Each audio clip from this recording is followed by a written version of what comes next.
Great. Over to you, JC. Thanks everyone for signing up for this AI podcasting strategy. It is AI podcasting for selling. And so in the conversations I've had with the 100 of you who RSVP'd, I would say about 50%, 50 of you wanted to understand, what does AI podcasting have to do with selling? So what I'm going to teach today is a sales playbook where the podcast guest is your ideal customer profile. They're someone who could buy your services, who you think is already a warm lead. And the point of the podcast is not to get, 1 million followers in 10 years where YouTube will pay you 1 cent for each view. The point of the podcast is to have a fun conversation with someone who could potentially benefit from your services and hire you as fractional or whatever, consulting and other pitching you're doing. So I wanted to share a video about this whole process. So I'm going to cue that up. And as we're waiting, I did want people to comment in the chat who your ICP is, who is your lead, how would you find them, what are their demographics, things like that. And then so we'll use that in the AI part after the video. But I have the video queued up and hopefully the sound will play. If the sound doesn't play, just let me know.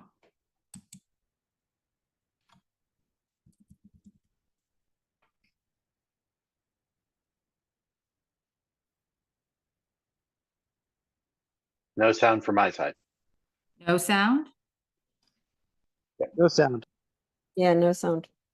Okay, so great. Stop share. I think when I share, okay, share sound.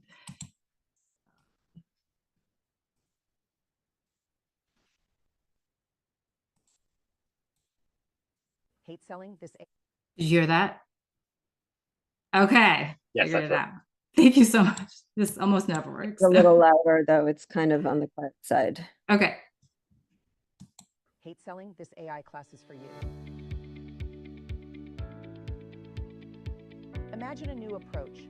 Be an entrepreneur who generates leads through a podcast, featuring potential clients as guests.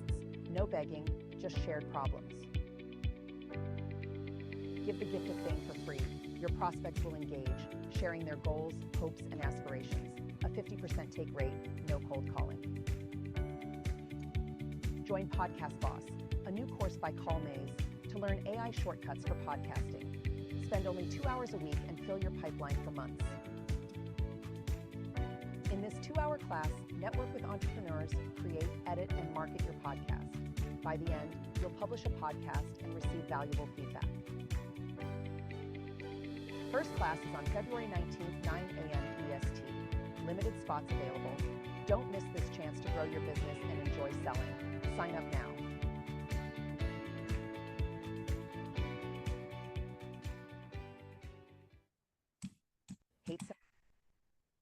All right, so I'm going to teach the free version of this in this next hour.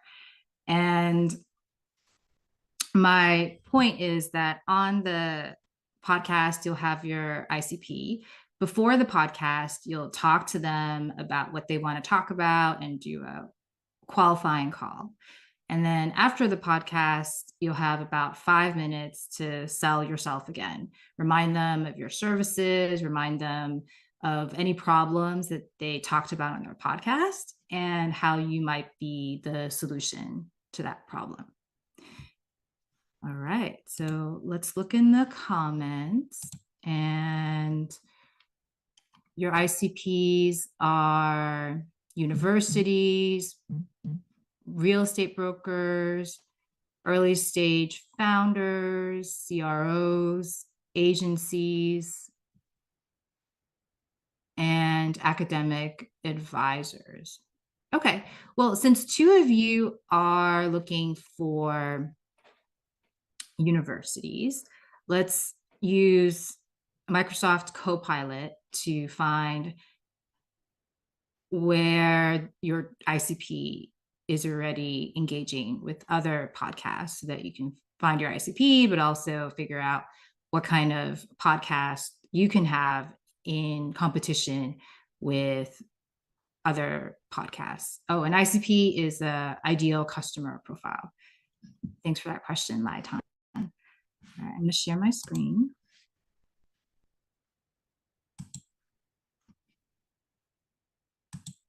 Okay. Can you see this Luma invite that you all signed up for? Yes. Okay, great.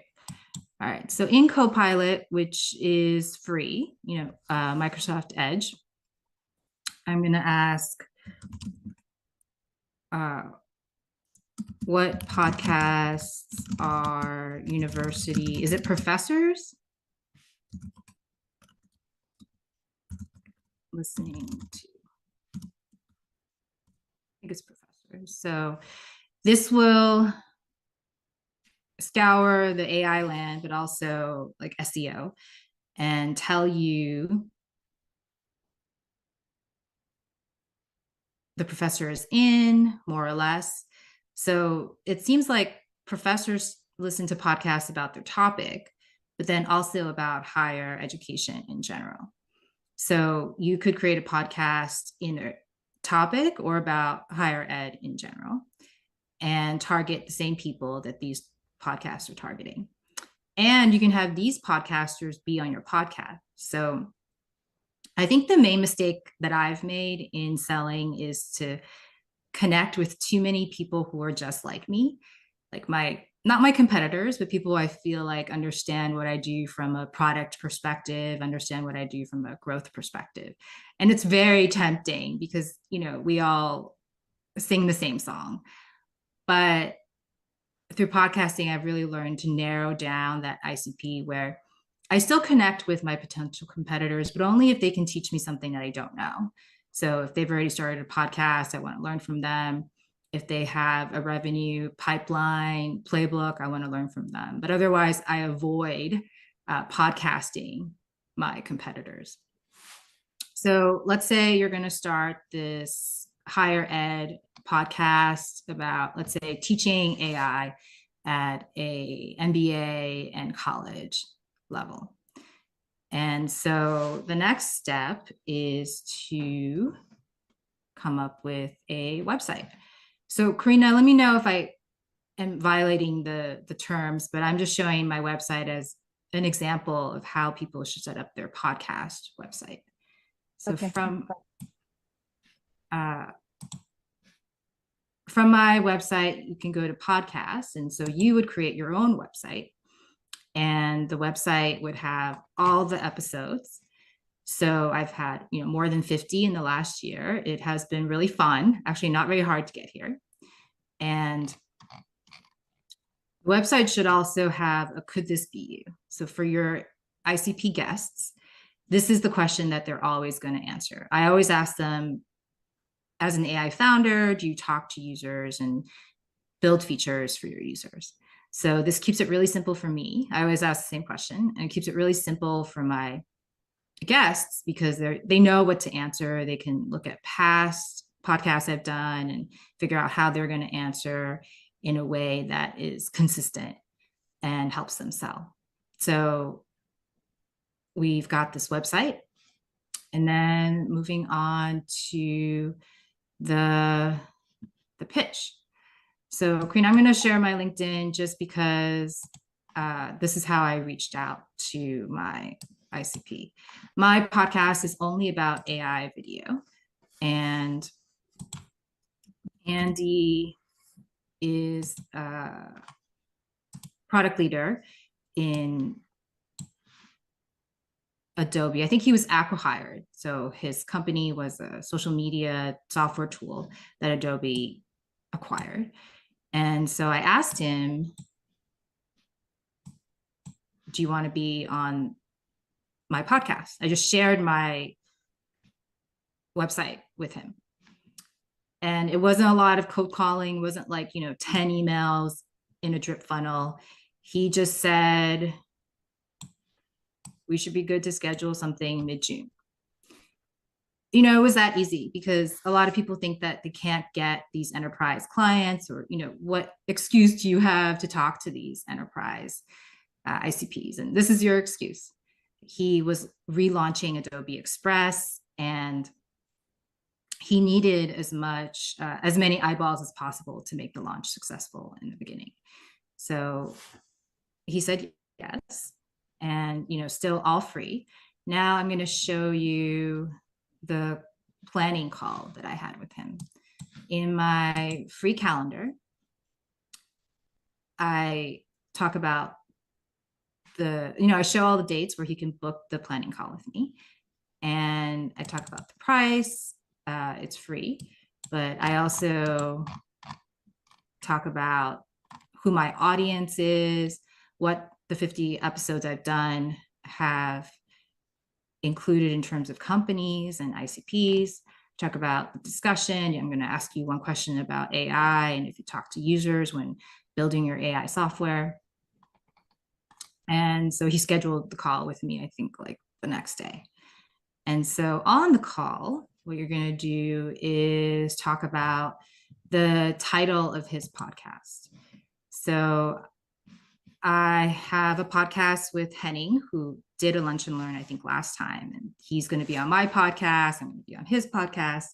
So the focus of the prep call is really to nail down this title. The title should include a hashtag and any keywords that he needs to be found for, so that his ICPs can find him. And so once we nail down the title, I go to this planning document that I have with him, still free, on Google Docs.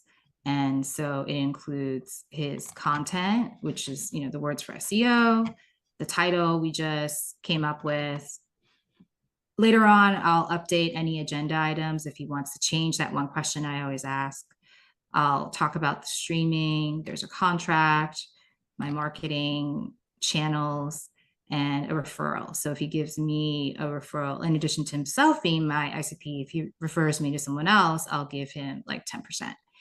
And so the really important part of this agenda is making sure that they connect their streams. And I'll talk about that again, but the best reach is really getting them to connect their LinkedIn and YouTube streams so that LinkedIn notifies people, hey, Henning's on this podcast, go RSVP. So at this point, we're still in that pre-planning call. And in that call, we've nailed down the title, some of the expectations for what he has to sign off on in the contract. And then here's my calendar. So my calendar is booked through April. I have 2 months of podcasts. I speak or I host every week. And on that planning call, you want to get him to accept the time, right? So there isn't any kind of confusion about, oh, I can't make that time, or he's in, a different time zone. A lot of my clients are in Pacific time and I'm in Eastern time. So in that planning call, he's agreeing to the title and he has accepted your calendar invite. So this is, I think we're almost done with planning. The next step, and there is a lot of software to stitch together. The next step, I have templates for all of this. So the next step is to go to StreamYard and set up your event. So in StreamYard, you have all these destinations that you can set up. It can stream to I think up to 10. This is the part that's paid. It's only $20 a month and well worth it because you get a recording in addition to all these live streams. Go to the home and you can create an event. It's going to be a live stream. So his ICPs can come in and, he can spark, inform, and confront them. I'm going to connect my streams. He's going to connect his streams. The title you already agreed on. This goes here, and all the SEO goes here. You can schedule it for later. I always do Wednesdays at noon Pacific. And then you can customize for each destination. So each destination will have the same title, description, and cover art. And I'll show you what this looks like on my next podcast with the AR, VR leader. So here are my channels on LinkedIn. This is the title, this is the SEO, here is the podcast art. So we're halfway there. I know this is a lot of technology, so I'm seeing some eye rubs, but we'll have time for questions in about 5 minutes. So once you've scheduled all of that, then on LinkedIn, it shows up as a event. So I pin the event to my featured, and a lot of you don't have anything pinned to your featured, and most of you don't have video. So this will generate a video after the podcast is over. So in this, like I said before, Ryan streaming to his stream is the most important part, because LinkedIn will notify Ryan's ICP. Oh, Ryan's going live in a week. Ryan's going live in an hour. Ryan's live. Ryan went live. Go look at the recording. But then there's also this secret hack of inviting his ICP to give him that extra boost. So since he's a augmented reality, virtual reality leader, his ICP is going to be in marketing. So there is this bulk invite feature, and I go lazy scroll. I make sure I get all of them because I have, thousands of contacts. And LinkedIn throttles you to about 500 invites per week. So I try to hit that like maximum as much as I can. And I'm going to bulk invite these 49 people in one button. And so they'll start to sign up and get notifications as well. So great, we are done with the pre-planning. And then we're gonna move on to the day of the event. So the day of the event, I always like to get people about 15 minutes into 15 minutes early into the studio, because very few people have done a live stream video podcast. And so even if they're the most seasoned pitcher or entrepreneur, they have questions. So we enter the studio early. We haven't gone live yet. I will see Ryan's streams pop up here, but I've already seen my 5 streams, and I can put myself on the stage. And then I talk him through this comment section. So his ICP will be commenting live questions and, hurrahs for him. So I'm going to show this to him. I'm going to read it to him. And the confidence coaching I give is, if you don't know the answer, you can just be like, oh, Jay-Z, that's like another podcast altogether. There's never any pressure to answer a question live that makes you feel unprepared. And so it's a baller move to be like, oh, I speak so often, we can dedicate a whole another podcast to it. So that's the fear that even like the most seasoned speakers have, is some unforeseen question. And it's okay, like skip over them. There are so many comments that come in. It's okay to just like, move on to the next one, or direct message me and, I'll answer it for you in a offline one-on-one. So that is StreamYard. And after you are done with the live session, remember I talked about pitching, right? So you have 5 minutes after you go live, after you kind of close a public broadcast, you're still on this kind of Zoom video platform. And this is where you pitch again. I saw that you're having problems with marketing or sales. You're a university professor. I see you're having problems with enrollment. Like, this is how my service can help you. This is my solution to your problem. And so most people are super excited. Like, they've just talked about themselves. They've just talked to ICPs. They're super excited to book another demo. Sometimes they'll like want to talk your ear off and continue talking in this conversation.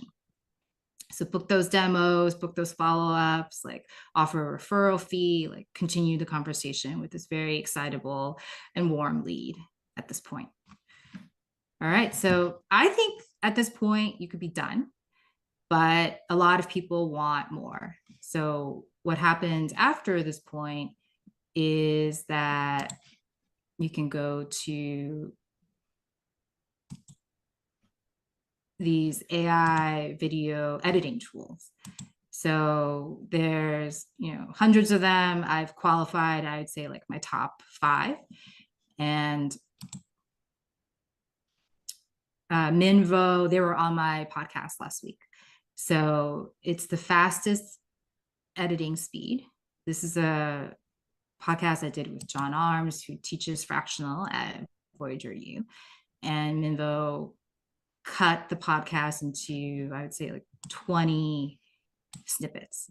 So there are 21-minute clips here. And as you all know on social, the video really matters. Like the text doesn't matter, the images don't matter. Just post like a 3-second to 30-second video and people will engage. So you've got about 20 of these now. It's going to default to portrait for TikTok, but since we're all selling on LinkedIn, you're going to go to this landscape aspect ratio. You can go to edit and take out any words that were wrong. Like it should be Voyager, not Voyage. You can cut, supersize the text, add a new line, but also be on brand, right? So the background color and the text color are all things that you can change. And then you post. So I also like this tool because it integrates the editing and the posting. So I've set up my YouTube and my LinkedIn channels. It'll write a caption based on the transcript, so you don't have to write it yourself. And after it generates the caption, then you can post it across all your socials. So let's say you've got 20 clips across 5 socials. That's like 100 touch points right there. You've got a calendar for like a whole month of content. And you can schedule this, like, you can schedule 1 video a day on, different channels, the same video every day. And you're done for the month. And then people still want more, right? So if the video is not enough, then I go to my Substack, and in my blog post for my newsletter, because email is the highest converting, don't only focus on LinkedIn, I can get for free this transcript view. So after I view transcript, here is the entire transcript for free. And then I go into Copilot again for free. And I say, summarize page into 10 bullet points. And it does its magic. It takes about a minute. I will copy this whole summary back into my Substack. So, I've copied in all the videos, the video clips, and then for SEO, for the robot, for ChatGPT, I copy in all of the summary that's being generated for free here. So I show up for the human and I show up for the robot. And then last, Substack creates an RSS feed for free to Spotify. So here are all my past episodes. They show up in about 1 hour.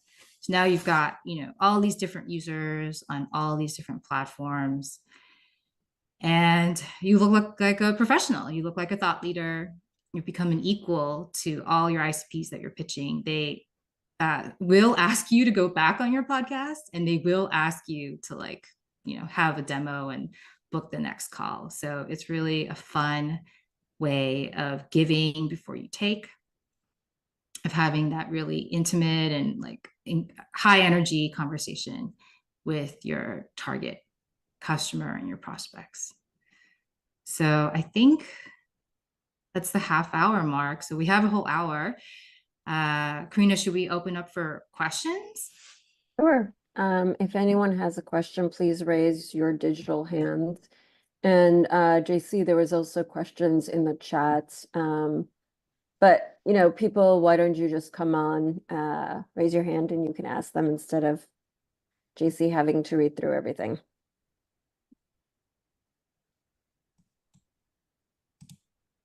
Adam, I see you have a question recently. Do you want to come on and ask it?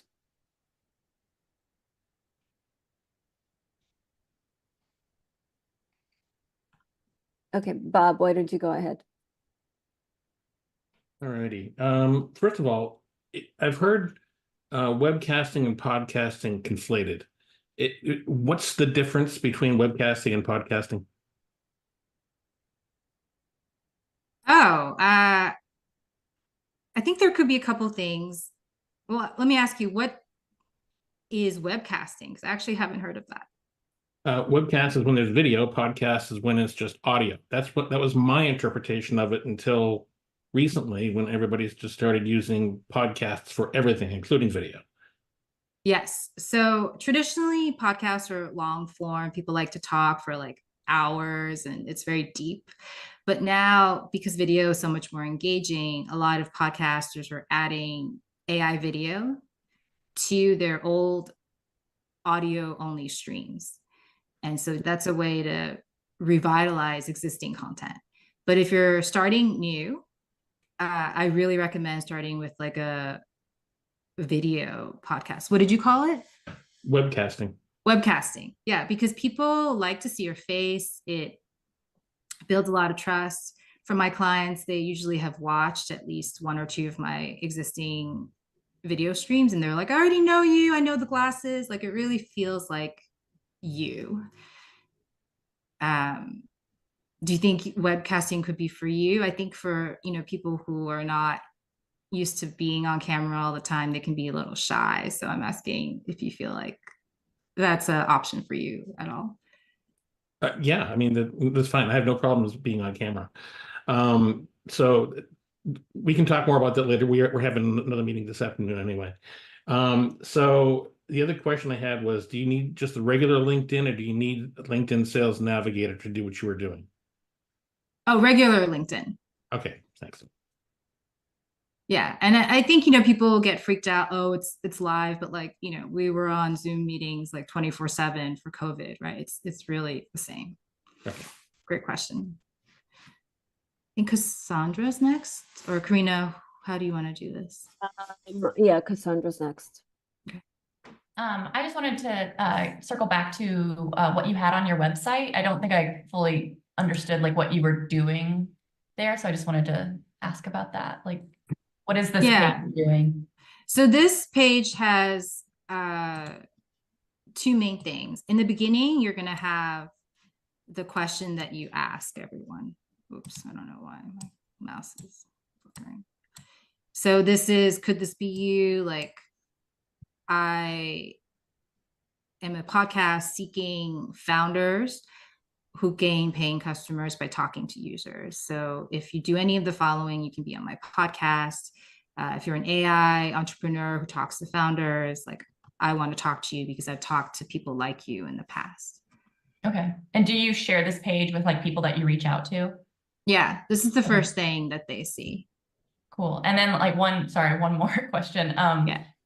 The example that you showed us reaching out on LinkedIn, it looked like you were kind of like describing like past guests and stuff. But if you're starting from scratch and you don't have a podcast, like how would you go about like making that pitch? Like maybe it's you're asking for your first guest. Yeah, that's a really good question. So my first guests were peers or one level above me who wanted to be famous. They're already posting. They actually don't care if you've had other people on your podcast because they want that boost of fame. So, in your ICP, they're going to people who are like secretive, maybe high net worth. I wouldn't start with them. So start with the people who are like already out there. Cool, thanks. Yeah, that's a great question.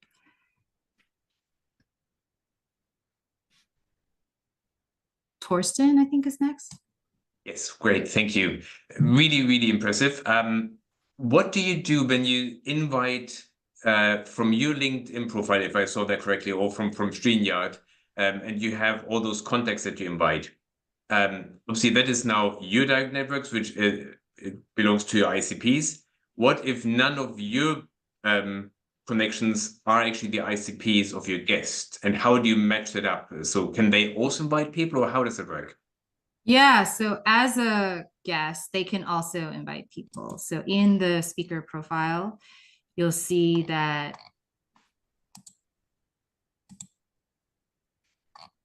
Ryan is tagged as a speaker. And so he'll have the co-host editing abilities to invite, like the bulk invite as well. Do you see like Ryan Smith? Mm-hmm. Yeah. So he's already reposted like this, you know, he reposts this every week until the event. And then in the event, he'll have that access to share on LinkedIn and invite in that bulk way as well. But I think that's a good question. You know, sometimes you're selling to people who are selling to people that you don't have any connection to. So if that's a good way for you to help them or help yourself, if it's a good way for you to help yourself, if those people could be your potential targets, like why not like start inviting them to connect, commenting on their posts, like warming up the lead. I think it's a great way to expand your network. When people get a message, even if it's like an in-mail to a person who's not connected to you at the first degree, they'll often accept it because being a host somehow connotes this like authority and thought leadership. Like no one says no, really. But maybe it's just the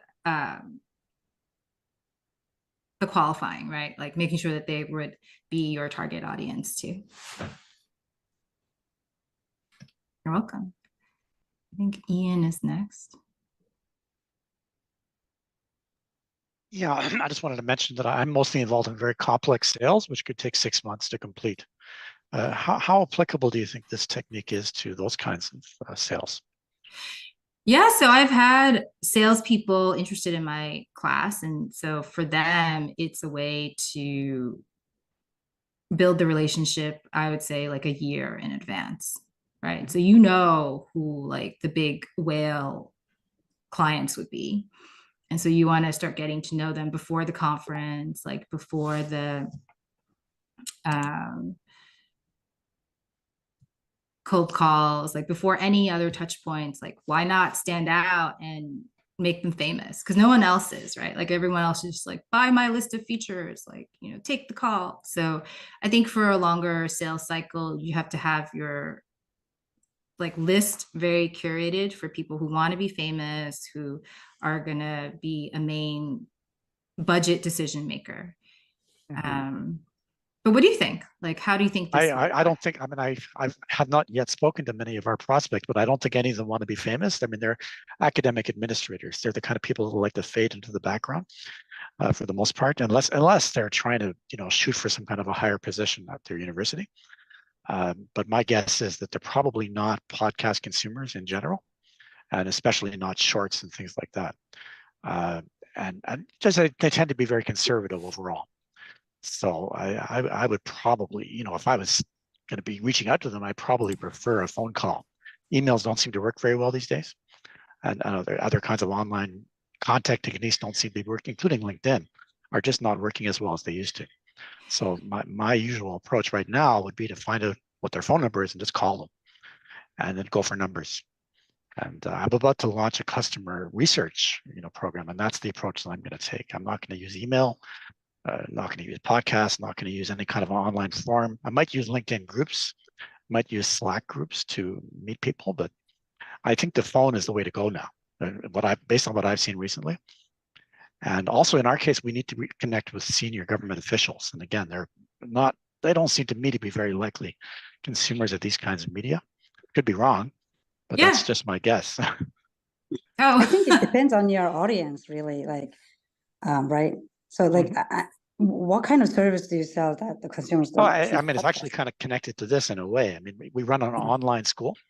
So we teach content creation live. So we have instructors in Hollywood and other places, and we've signed agreements with various universities and colleges to provide our courses live instruction, no videos, right? So it's delivered 24 hours a day around the world. And again, these people, like, they don't make decisions in 5 minutes, right? These kinds of things take a long time to work out. And often you have to have like several meetings before anything will happen, right? So I'm not saying I'm not interested in this approach, but I'm not yet convinced that it would work for our prospects. I could be wrong. I mean, things are changing obviously very rapidly. I mean, our own business is connected with, influencer culture, influencer marketing, which is growing very rapidly. There's no doubt about that. But it's just that there's a bit of a disconnect between what we're selling and the kind of people that are the decision makers in the universities and colleges that we have to deal with, and in the government levels. So that's my dilemma, I guess, right now. But I'm certainly interested in experimenting. And the other point I made it in the chat, is I listen to a lot of podcasts, but I've never listened to a podcast from somebody that was trying to sell me something. Like, to me, it just doesn't compute. Like, why would I listen to that? Oh, yeah. I mean, the podcast, you're not selling on the podcast. You're selling Right. 5 minutes after. So on the podcast, it's not about you. It's about this professor. And wait, so you're saying you're selling to administrators or professors? Yeah, academic advisors, like those are whoever makes the decisions about what course will be offered to students within a university. I mean, you may know that many universities now buy their courses from outside providers, like a big company called 2U, about to go bankrupt actually, but they were big. And they, for example, did the online MBA for USC, right? So USC didn't even create their own MBA. They just licensed it from 2U. So we're essentially going to be working with companies like 2U and others similar to them, and or selling directly to universities that want to add our curriculum to their programs. Right. Yeah, so the people that make decisions are senior people at the university. I hear you. It's a threaded sales cycle, but the professors can influence the academic advisors to buy, right? So I teach adjunct, I teach AI design thinking, and I definitely advise like my university president on software and, key vendor purchases to make my class scale, increase his enrollment, increase, visibility for grant applications in the nonprofit sector. So what do you think about like professors being your target? That makes sense. I mean, I'm sort of in conversation with a lot of professors. I mean, usually they're unbelievably time pressed. So I don't know, how much time do you devote to listening to podcasts yourself, other than what you're working on? Oh, well, I do listen to a lot of solopreneur, fractional influencer podcasts, but I think they're not listening, right? This is a chance for them to sell their class, to increase enrollment. So as a professor, I teach a flipped classroom where my students are highly involved in hands-on workshopping. Right. And so I'm used to people asking me questions, and I love like talking about what I teach. Like I love talking about AI. So I think professors want peer review. They want journal placement. They want grants, and they're always applying like publish or perish. So I don't know. I think professors would like eat this up. Interesting. Okay, well, that's a very useful perspective. So I'm going to give that some thought. But thanks for that, and thanks for outlining the process. It's very impressive. Yeah, I'm really glad that you pointed that out, because the buyer probably has like 4 other decision makers like in their ear. So it's perhaps like the slow and steady approach of going to those other decision makers before aligning them to go to the buyer. Like you wouldn't go to the buyer, right? Like your professor guests would go to the buyer. Got it. That's very interesting. Great. Thank you. No, thank you for the question. I like the challenging questions, so bring it on. Is Claudine next, and then Latrice, I think. Hi, JZ. Thank you for hosting this, and obviously to the fractional community, Fractionals United. So I think somebody else had a similar question in the chat earlier, which is, software and hardware requirements. So it seems like you're doing the entire recording in StreamYard, and then you're post editing in one of your top 5 favorite post editing tools, and then proliferating from there to channels. Have you encountered any issues with hardware or connection or any gotchas on that front? Oh yeah, so my hardware, I use this Yeti microphone, and I think it's like $100. It's excellent. Other hardware, your computer has to be able to handle the streaming without like blowing up. So there's a lot of GPUs. It's like great to have a landline, but I think the first podcast, it's going to be just like any Zoom call. So I wouldn't worry too much about the hardware until you have like panelists, like 4 panelists all coming in at the same time with different feeds. Like you could even podcast through your mobile phone. So there are lots of like mobile podcasting apps where your guest is mobile and you're mobile, and it's like a 5-minute conversation. So was there anything specific about hardware that you wanted to ask about, like any concerns specifically? No, just that there are signs that I'm going to need a new laptop. And so since I'm going to do the research anyway, I thought I would just ask. Thanks. Yeah. I'm not a gearhead, even though I work in technology. I actually just like to try one episode and see what happens. Like, I don't expect you all to buy all the gear before you start. I think that's actually like what people use to delay the process. You really could publish next week. So I encourage you to just go with what you have. It's a good question. All right, Latrice. My question, thank you. First of all, this has been absolutely fantastic. I think it's really, really helpful. So huge gratitude. My question is kind of an add-on to what the previous question.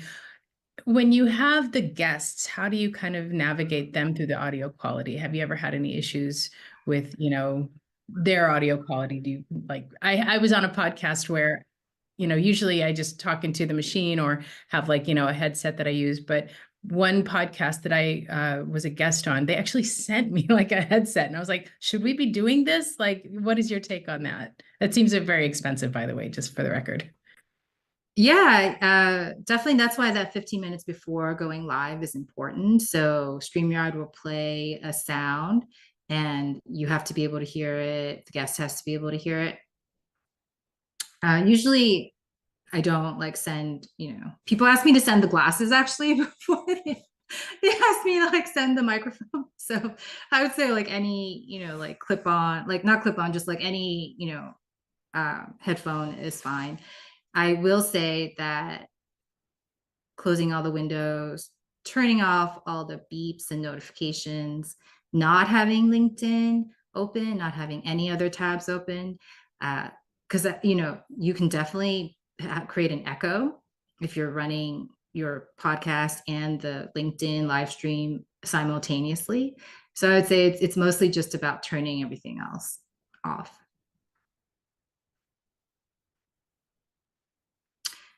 Yeah, good question. Bob and Cassandra, do you have additional questions? Yeah, I raised my hand again, but Bob, you go ahead, because yours has been up. Okay, so I just want to make a quick comment when it comes to video. When you're selling, understand that the decision to buy is an emotional decision that's backed up by rationality. Okay, so the probability of you being able to get emotion through just audio is high. It's way higher than it would be if you were using just an email. But imagine the emotion you can put through if you're actually using video. So if a word is worth a word, a picture is worth 1,000 words, imagine how many words a video is worth. So if you can actually get your emotion, your authentic emotion through in the video, the probability of you actually being able to influence the buyer increases exponentially. So I'm all for using any kind of a video type of application here. A lot of people are afraid of it. Don't be. It's how you actually connect. And in terms of what you can get through in 20 to 30 seconds, huge as compared to just doing it in an email or something like that. So I just wanted to make that comment. That's all. Yeah, I think, Bob, you sent me a video and it was really, just so easy to relate to you. And I felt like I knew you. So have you used any deepfake videos? Deepfake? No, I never used deepfake, ever. Everything's authentic. Yeah, I think we talked about that too. So there is this idea of deepfake AI podcasting, and I have not seen good results with that, but I think it's fun to play with it with a very technical audience. So if you're selling to a CTO or someone in AI and you make a deepfake and you ask them what they think about it, that is going to be a higher conversion than if you just like post it, right? So, but I'm curious if anyone has like gotten more sales with a deepfake video. We'll wait for the hands to go up. But I think, Bob, it's like, do you make a new video for every lead? It depends. I take a look at people that are connecting with me, and if it looks like a connection that is worthwhile, not somebody trying to sell me something, but it's an actual contact, I'll make a quick 15 to 30-second video and put it into their inbox in LinkedIn, just thanking them for the connection. That's all. And that's all you have to do. It does not take long at all. I love it because, I hate writing emails. So I think that's a great shortcut. Thank you. All right, Cassandra. I'll make this quick because I know there are other questions. I just want to follow up on a question I saw in the chat about your planning doc. Less about like planning the podcast and more about the contract piece. Like, one, do you have a template for it? And two, like I don't know how that's the piece that feels most fuzzy for me if that's something that I wanted to do. Yeah, so I do have a template for it, and the contract is really just to allow me to do all the reposting that I want. So some companies like Enterprise Adobe will be like, no, you cannot repost until you have my logo, and our entire PR team has approved the content. And so this just excuses me from that, right? And it also allows them to repost as long as they tag me. So it excuses them for having to coordinate with me. I will say that some highly regulated banks or law firms will, obviously the law firm is going to redline and like change the contract on you, but you can negotiate that as well. And there are a lot of free contracts online. So the one in my template is also one of these like, standard boilerplate. Does that answer your question? Yeah, the template that you have, is that accessible? Where can we find that? Oh, yeah. I mean, it's part of my class, but I can give you the overview, like the sections. And I guess I'll give everyone my phone number. So I'm going to give you all my phone number. You can, if you're like 1 minute before the podcast and the sound is not working, or you just want to talk, like, do you want to, do this? My number, I'm going to put in this chat, is 347-504-1509. And Bob, I hope you send me a video on that as well. All right, Ross. Yeah, just on you. Good, thanks. Yeah, so I'm just curious, there's many hosting services for podcasts. What do you recommend? We're a real estate brokerage looking to recruit agents. I use AI actually to generate podcasts on relevant real estate laws and anything to do with real estate. So it doesn't take me a lot of time to generate minute-long podcasts. But where do I host it? Do I link it to my website? I'm just not sure how the visibility side of it works. Oh, yeah. So I like the Substack because it's gives you a list of emails, right? LinkedIn newsletter will hide the emails from you. I also like Substack because it's public, so it's crawled by Google and like ChatGPT search engines. Okay. And I also like Substack because eventually you can paywall. You can be like, half of this episode is free, the other half is paid. So you can get passive income from, when you get famous to like, 100,000 followers. So Okay. that's where I host. But you know, with the website, I think you can host there too. So the fear of any platform is that they're going to delete or change the visibility on you. So you should definitely always host on your own website. And so it's like copy and paste. So like whatever you do on your Substack, you can just paste it into your website, but make sure that you always own the version, the final version, if that makes sense. Okay, and when you say put it on your website, so is that like a plugin where I would have a podcast running on my website? Yeah, so on your website, you can use like, I'm going to share my screen. So this is a website that I built with AI. It's a free tool called Pineapple Builder. This is a video, the video I showed, right? Because I streamed it through StreamYard to my LinkedIn, it also went to my YouTube. So on this website builder, I can add video and add like all the words that the co-pilot told me. So for example, And same thing for audio. I mean, right now we're just doing the audio podcasts. So same thing, just do a plugin and it will just scroll all the episodes. there's no plugin, you have to manually add it. Okay. Or you could try to set up an RSS feed from your blog to your website. Okay. But here, see, this is looking for a YouTube link.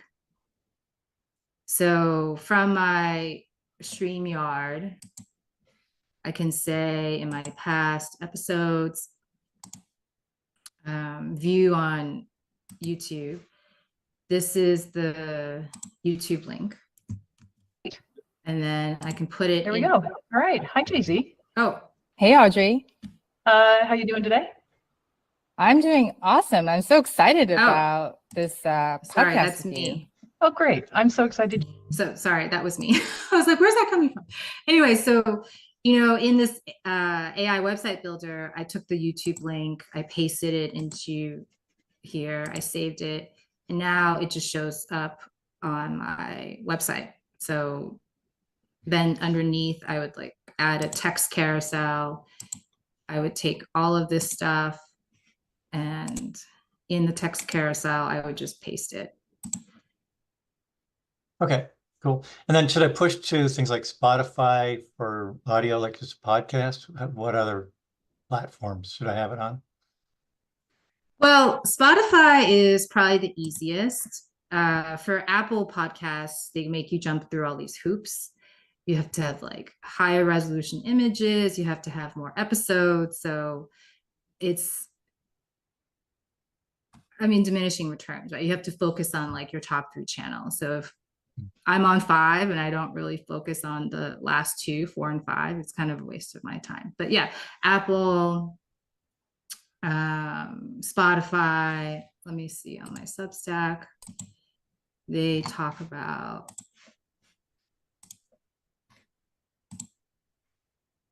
in my podcast settings, show you.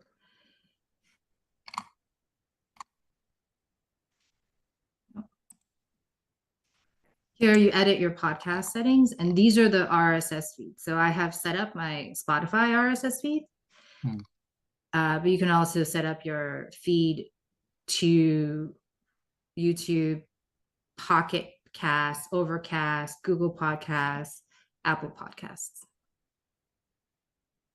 Okay. Good. Great. Thank you. Yeah, can I ask you, well, actually, I have 2 more hands up, so let's get in touch afterwards, but I'm curious how you like generate these fake 1-minute podcasts, or we'll talk more. Okay. All right. Henrik, go ahead. I think Dan might have it. He's had it up earlier, but comment around the deepfake.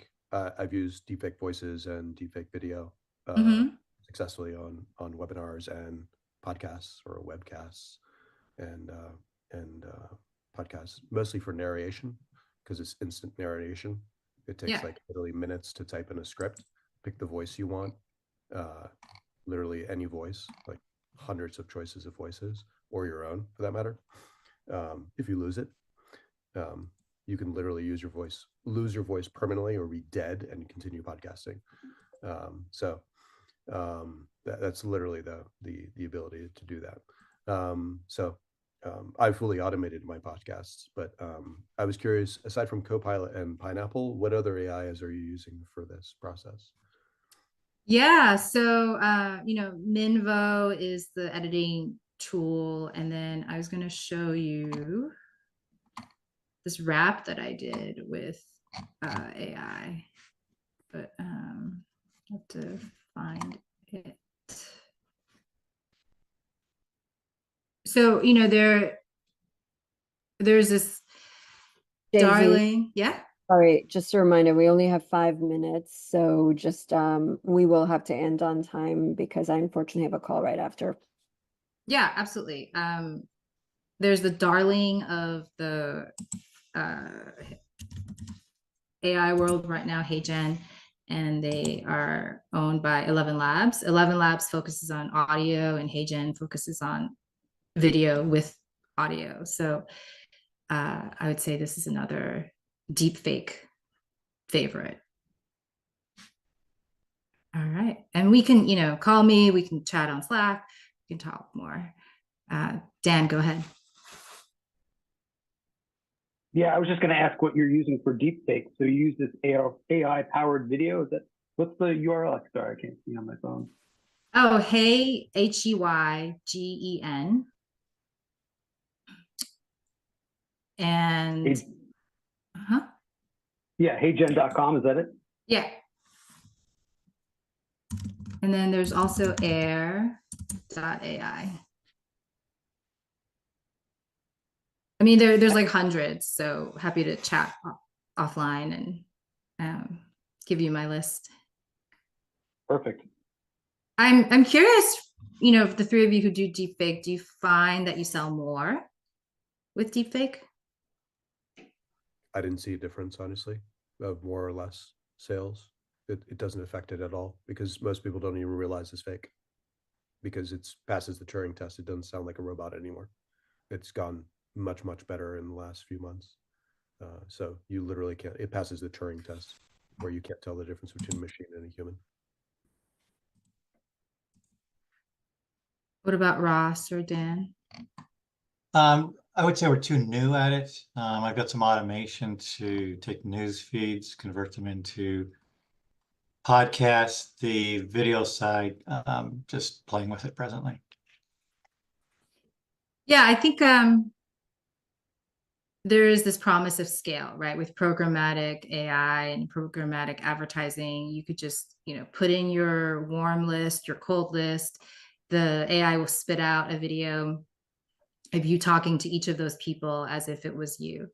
And so it's the promise of scale. And I'm definitely, I don't know, I'm kind of like an in-person kind of person, but any of you who found success in it, I think maybe that's another lunch and learn. I'd love to hear more and connect. Lovely. So thank you, Jay-Z, for this great lunch and learn. And thank you everyone for attending and all your great questions. Obviously, this is a hot topic. So we will post this recording later today or tomorrow in Slack, and as always in the Coda directory. And see you in Slack. Let me stop recording. Thanks, Karina.